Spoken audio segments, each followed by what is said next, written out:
kaunting kaalaman. Alam po ba ninyo na sa bayan ng Bantay, probinsya ng Ilocos Sur ay matatagpuan ang pamoso at makasaysayang Bantay Bell Tower? Ito ay mag-isang matatag na nakatayo sa tuktok ng isang burol mula pa noong 1591. Kaya naman siya ay kinilala bilang isa sa pinakamatandang bell tower sa Ilocos Region. At mula sa itaas ng kampanaryo ay matatanaw ang kalatagan ng mga bayan ng Sangka, Bantay, Vigan. Matatanaw rin dito ang mga kabundukan ng Abra. Kaya naman, noon pa mang panahon ng mga Kastila ay nagamit na ito bilang tore ng tagapagbantay laban sa mga mananakop na pirata. Kaya nga siya ay natawag na Tore ng Bantay o Bantay Bell Tower. At dahil nga sa magandang lokasyon na ito, ay nagamit pa rin siya bilang tore ng tagapagbantay kahit na noong pang World War II. Alam niyo po ba kung saan gawa ang ating Binang Bell Tower?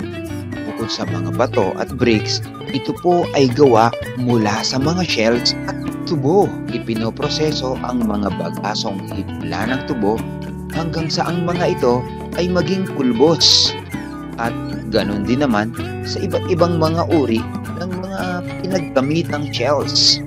Alam po ba ninyo na ang mga abong pulbos ng mga shells ay mayaman sa calcium carbonate o yung tinatawag na limestone, siyang pangunahing sangkap sa paggawa ng simento? At ang pinagsamang bagasong pulbos ng mga tubo at abong pulbos ng mga shells ang siyang dahilan upang isilang ang ating bidang Bantay Bell Tower na magpasa hanggang ngayon ay atin pa ring namamastan sa itaas ng burol. Yan po ang ating kaunting kaalaman.